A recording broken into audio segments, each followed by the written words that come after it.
Assalamualaikum warahmatullahi wabarakatuh. Perkenalkan, nama saya Pujasari Dewi. Saya dari kelompok 2 studi Al-Quran. Di sini saya akan memperkenalkan nama-nama anggota kelompok 2.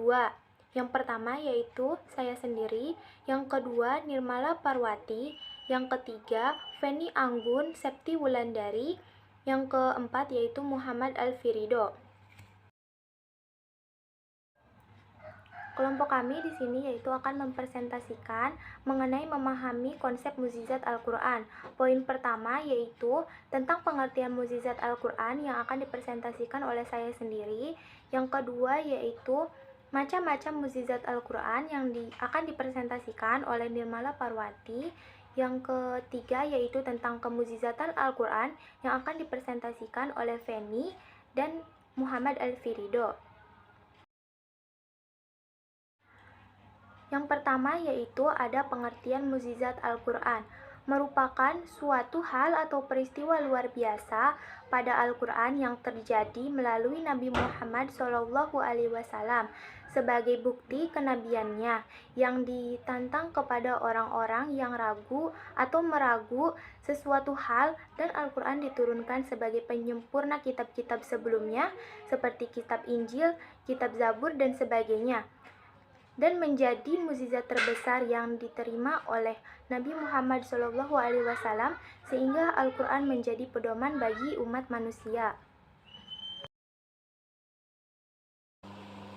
Adapun pengertian mukjizat menurut Islam, Islam adalah agama yang dimuliakan dengan adanya mukjizat dari Tuhan atau Allah Subhanahu wa Ta'ala. Dan mukjizat merupakan keadaan luar biasa yang tidak bisa dijangkau oleh nalar manusia. Berdasarkan pengertian mukjizat yang sudah dipaparkan, dapat diambil sebuah pelajaran bahwa mukjizat tidak mungkin datang begitu saja. Pasti ada sesuatu alasan mengapa kejadian di luar nalar manusia terjadi dan datang kepada seseorang. Warahmatullahi wabarakatuh. Nama saya Nirmala Parwati. Saya di sini akan membacakan tentang macam-macam mukjizat. Yang pertama, mukjizat syahsiyah.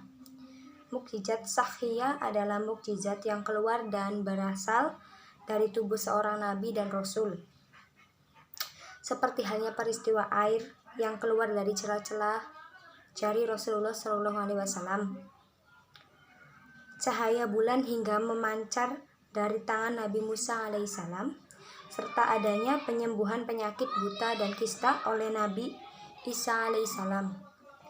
Yang kedua, mukjizat aqliyah merupakan mukjizat rasional ataupun masuk akal karena hanya ada satu mukjizat, yaitu kitab suci Al-Quran. Yang ketiga, mukjizat kauniyah. Mukjizat kauniyah adalah mukjizat yang memiliki kaitan dengan peristiwa alam, seperti misalnya peristiwa bulan yang dibelah menjadi dua oleh Nabi Muhammad SAW dan peristiwa dibelahnya Laut Merah oleh Nabi Musa alaihissalam dengan tongkatnya. Yang keempat, mukjizat salbiyah.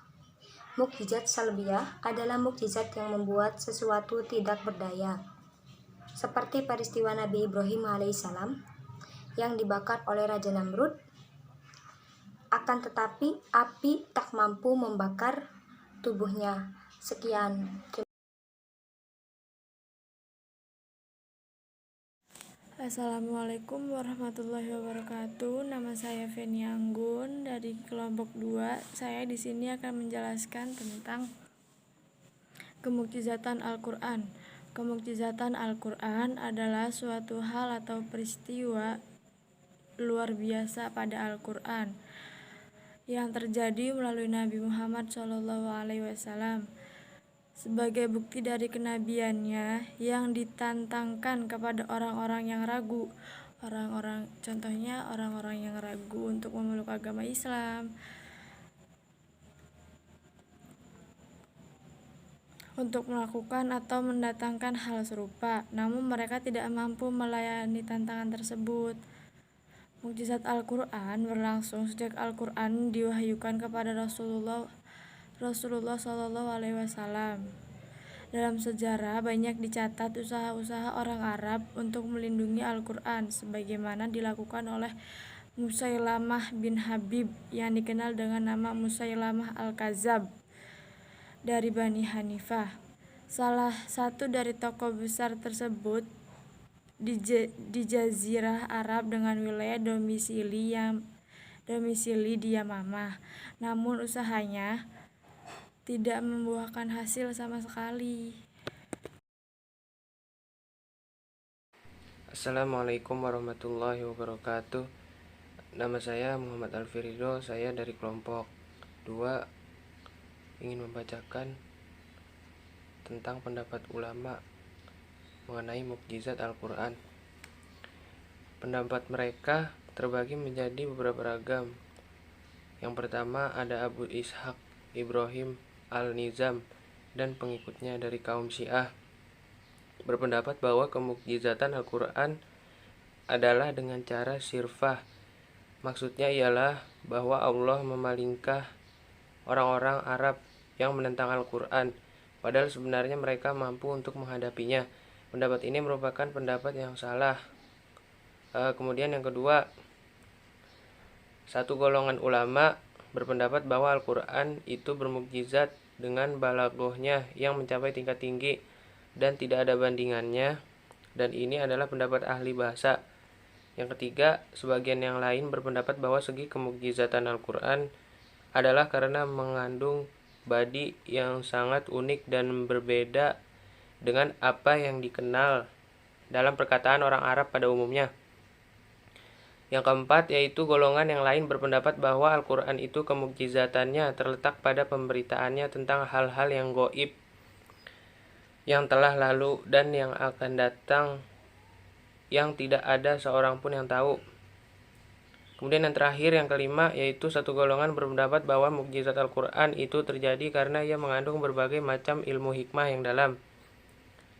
Demikian berbagai pandangan ulama mengenai kemukjizatan Al-Quran. Sekian, wassalamualaikum warahmatullahi wabarakatuh.